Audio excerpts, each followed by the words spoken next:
स्वागत करता हूं आपका अपने YouTube चैनल पर। आज के इस वीडियो में हम कुछ महत्वपूर्ण प्रश्न देखेंगे जो कि आपके आने वाले एग्जाम टीजीटी पीजीटी आर के लिए बहुत ही हेल्पफुल होंगे।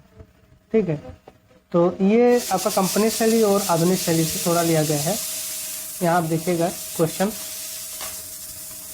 प्रश्नों की संख्या बहुत कम है। देखिए, पहला प्रश्न आपका है कि जन सामान्य का चित्रण किस शैली से शुरू हुआ था।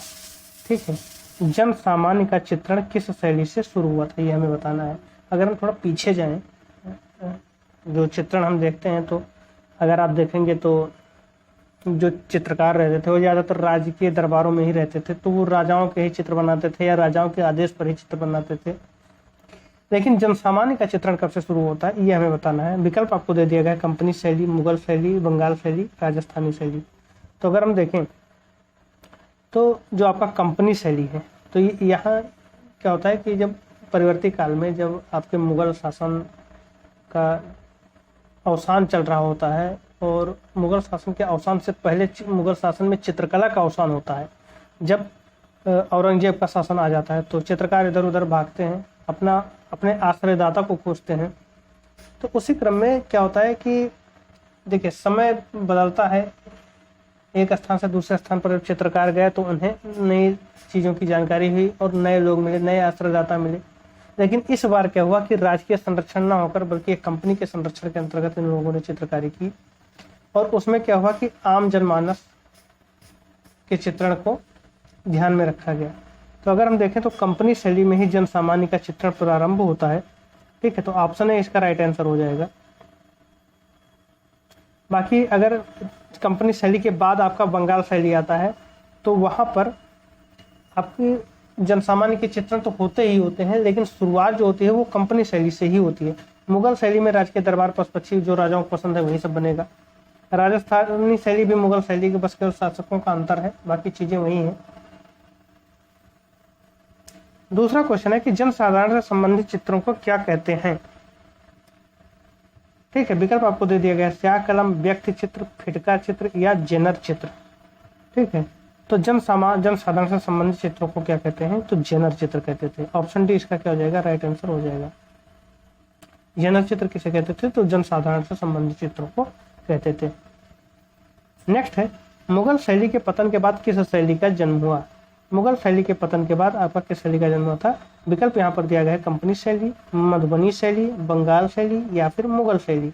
तो मुगल शैली के पतन के बाद मुगल शैली तो होगी नहीं, ये गलत है। ठीक है, और मधुबनी शैली बिहार की शैली है, बंगाल शैली कंपनी शैली के बाद की शैली है। तो मुगल शैली के बाद आपकी कंपनी शैली का शुरुआत होता है या कंपनी शैली का जन्म होता है। तो ऑप्शन ए इसका राइट आंसर हो जाएगा। नेक्स्ट है, कंपनी शैली का प्रमुख केंद्र कौन सा रहा। ठीक है, कंपनी शैली का प्रमुख केंद्र पूछ रहा है, कौन सा रहा है, दिल्ली, कलकत्ता, पटना या फिर मुंबई। तो आपका जो कंपनी शैली का प्रमुख केंद्र था वो पटना था। ऑप्शन सी इसका राइट आंसर हो जाएगा। इसे पटना शैली भी कहा जाता है, इस शैली को पटना शैली भी कहा जाता है, किसे, कंपनी शैली को। नेक्स्ट है, कंपनी शैली का दूसरा नाम क्या है। विकल्प आपको दे दिया गया है, बंगाल शैली, पटना शैली, मुगल शैली या फिर राजस्थानी शैली। तो कंपनी शैली का दूसरा नाम क्या है, तो विकल्पों में बहुत ही आसान है कि पटना शैली जो है आपका क्या है, कंपनी शैली का दूसरा नाम है। इससे पहले के प्रश्न में हमने ये चर्चा कर लिया था कि कंपनी शैली को हम पटना शैली के नाम से भी जानते हैं। अगले क्वेश्चन की तरफ बढ़ते हैं, पटना शैली की खोज किसने की थी। ठीक है, पटना शैली की खोज किसने की थी। ऑप्शन ए पीसी मानक दिया गया है, ऑप्शन बी ब्रुसफुट दिया गया है, ऑप्शन सी काकबर्न दिया गया है और ऑप्शन डी मार्शल दिया गया है। देखिए, ब्रुसफुट और काकबर्न जो है वो प्रागैतिहासिक कालीन चित्रों से संबंधित है। पीसी मानक जो है वो पटना शैली के खोजकर्ता के रूप में जाने जाते हैं। तो ऑप्शन ए इसका राइट आंसर हो जाएगा। नेक्स्ट है, कंपनी शैली का निर्माण किन दो शैलियों के मिश्रण से हुआ है। कंपनी शैली का निर्माण किन दो शैलियों के मिश्रण से हुआ है, ये हमें बताना है।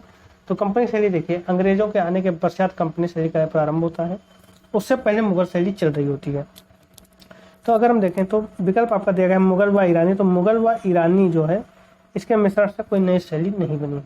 ठीक है, मुगल शैली जो है वो ईरानी और भारतीय शैली के मिश्रण से बनी है, ना कि मुगल व ईरानी के मिश्रण से कोई शैली बनी है। ठीक है, ईरानी का गुण तो मुगल में वैसे ही था और मुगल के अंतर्गत भारतीय शैली का विकोर था, यानी जो मुगल शैली है वो भारतीय और ईरानी शैली के मिश्रण से बनी है, ना कि मुगल व ईरानी शैली के मिश्रण से कोई नई शैली बनी है। राजस्थानी व पहाड़ी शैली के मिश्रण से भी कोई नई शैली नहीं बनी है। मुगल व पाश्चात्य के मिश्रण से आपका जो है कंपनी शैली का निर्माण होता है।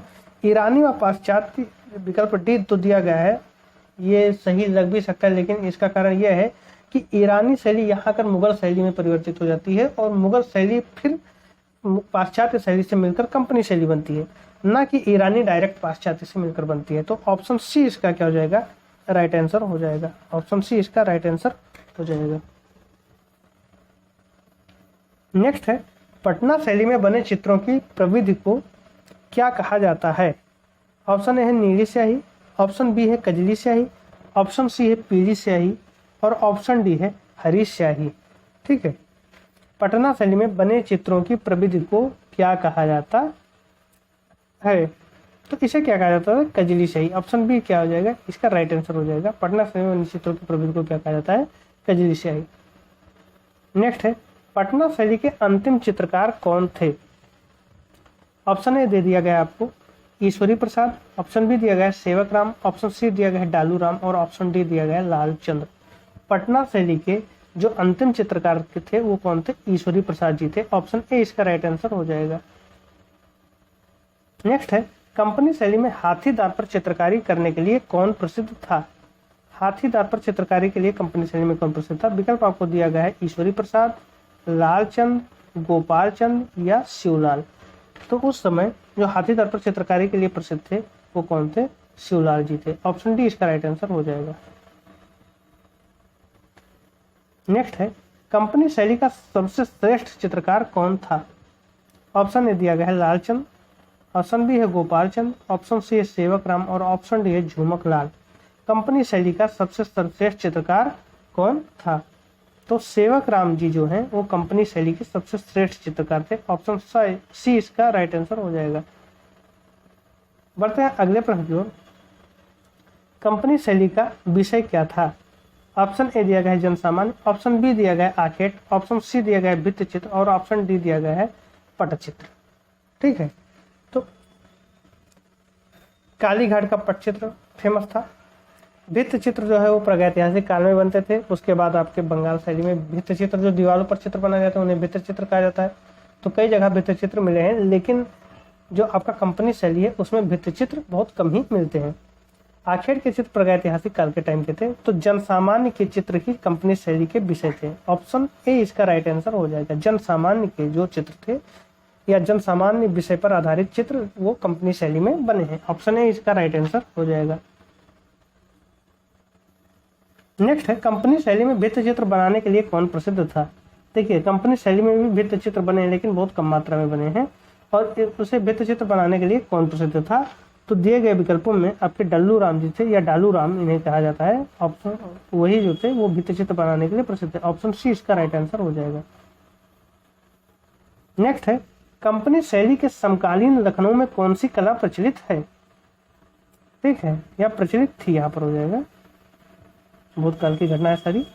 ऑप्शन है मुगल कलम, ऑप्शन बी है रूमी कलम, ऑप्शन सी है राजस्थानी कलम और ऑप्शन डी है पहाड़ी कलम। नाम से स्पष्ट है, ना मुगल कलम होगा, ना राजस्थानी कलम होगा, ना पहाड़ी कलम होगा। रूमी कलम जो है वो कंपनी शैली के समकालीन लखनऊ में प्रसिद्ध कला शैली थी। ऑप्शन बी इसका राइट आंसर हो जाएगा। नेक्स्ट है, कंपनी शैली में 6 नोटे चित्रों को क्या कहा जाता था। ऑप्शन ए दिया गया फिरका ना होगा, फिरका होगा। ऑप्शन बी है पटचित्र, ऑप्शन सी है जेनर चित्र और ऑप्शन डी है व्यक्ति चित्र। ठीक है, जेनर चित्र अभी हमने उपरोक्त प्रश्न में मतलब 2-3 प्रश्न पहले हमने चर्चा किया था कि जेनर चित्र जो होता है वो जनसामान्य के चित्रों को क्या कहा जाता है, जेनर चित्र कहा जाता था। तो कंपनी यहाँ जो प्रश्न है वो पूछ रहा है कि कंपनी शैली में 6 छोटे चित्रों को क्या कहा जाता था। ये सेट होता था और उस सेट को हम क्या कहते थे, फिरका कहते थे। ऑप्शन ए इसका राइट आंसर हो जाएगा।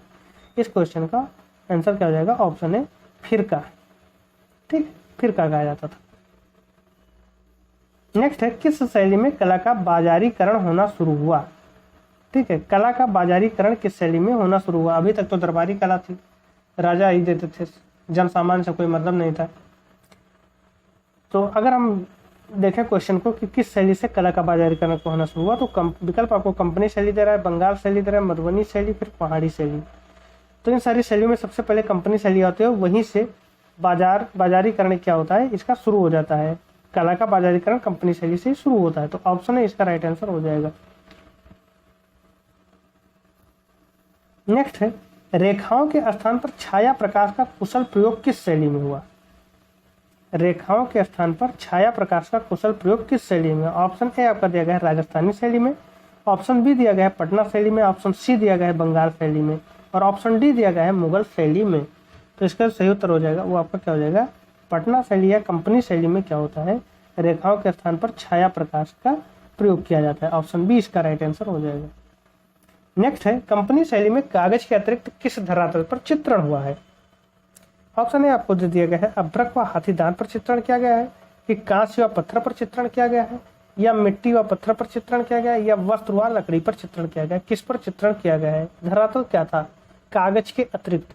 तो कागज के अतिरिक्त अभ्रक व हाथी दांत थे जिन पर चित्रण किया गया। ऑप्शन ए इसका राइट आंसर हो जाएगा। नेक्स्ट है, कंपनी शैली के चित्रों में जो कागज प्रयोग होता था वह वसली कागज था जिसे नेपाल से मंगाया जाता था। बाद में यह कागज कहां से आने लगा? इसके लिए विकल्प आपको दिया गया है रूस, जर्मनी, इंग्लैंड या फिर अफ्रीका। तो बाद में जो ये कागज आने लगे थे वो इंग्लैंड से आने लगे थे। ऑप्शन सी इसका राइट आंसर हो जाएगा। पहले नेपाल से आता था, फिर इंग्लैंड से आने लगता है। ठीक है, ऑप्शन सी इसका राइट आंसर हो जाएगा। नेक्स्ट है, अंडाकार रूप में व्यक्ति चित्रण किस शैली में हुआ है? ठीक है, ऑप्शन ए आपको दिया गया पाल शैली, ऑप्शन बी है कंपनी शैली, ऑप्शन सी है जैन शैली और ऑप्शन डी है आपका बंगाल शैली। तो अंडाकार रूप में जो चित्रण हुआ है, व्यक्ति चित्रण, वो किस शैली में हुआ है? कंपनी शैली में हुआ है। ऑप्शन बी इसका राइट आंसर हो जाएगा। नेक्स्ट है, कौन सी कला धर्म से संबंधित नहीं है? ऑप्शन ए आपका दिया गया है कंपनी, ऑप्शन बी आपका दिया गया है बंगाल, ऑप्शन सी आपका दिया गया है मुगल और ऑप्शन डी आपका दिया गया है पाल। तो कंपनी शैली की जो कला है वो धर्म से संबंधित नहीं है, बल्कि जनसामान्य या जनसाधारण लोगों से संबंधित कला है। ऑप्शन ए इसका राइट आंसर हो जाएगा। नेक्स्ट है, कंपनी शैली से किस शैली का विकास हुआ?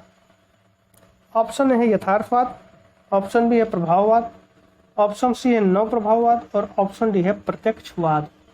तो कंपनी शैली से जिस नए शैली का विकास होता है वो क्या होता है? यथार्थवाद शैली का। ऑप्शन ए इसका राइट आंसर हो जाएगा। नेक्स्ट है, कंपनी शैली का जहांगीर किस राजा को कहा जाता था? ऑप्शन ए है सेवकराम, ऑप्शन बी है शिवलाल, ऑप्शन सी है डल्लूराम और ऑप्शन डी है ईश्वरी नारायण सिंह। कंपनी शैली का जहांगीर यानी जो कला के प्रति अपना रुझान रखता हो, सर्वाधिक रुझान उसका कला के प्रति रहता हो, ऐसा कौन सा था जो कंपनी शैली में था? तो ऐसे आपके ईश्वरी नारायण सिंह जी थे जिनका रुझान कला की तरफ बहुत ही ज्यादा था। तो इन्हें क्या कहा जाता है? कंपनी शैली का जहांगीर कहा जाता है। तो ऑप्शन डी इसका राइट आंसर हो जाएगा। नेक्स्ट है, ईस्ट इंडिया कंपनी को और किस नाम से जाना जाता है? ठीक है, ऑप्शन ए है जान कंपनी, ऑप्शन बी है पटना, ऑप्शन सी है बंगाल और ऑप्शन डी है मुगल। ईस्ट इंडिया कंपनी की बात हो रही है, ना कि शैली की बात हो रही है।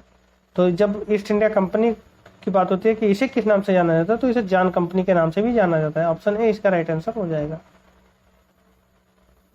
आज का लास्ट क्वेश्चन है कि कंपनी शैली में चित्र किस पर बनाए जाते थे? ऑप्शन ए आपको दे दिया गया कागज पर, ऑप्शन बी आपको दे दिया पोस्टकार्ड पर, ऑप्शन सी कपड़े पर और ऑप्शन डी दीवार पर। इस क्वेश्चन का आंसर आपको कमेंट बॉक्स में कमेंट करके बताना है कि कंपनी शैली के चित्र किस पर बनाए जाते थे। तो इस वीडियो में बस इतना ही, मिलते हैं नेक्स्ट वीडियो में, तब तक के लिए शुभ रात्रि।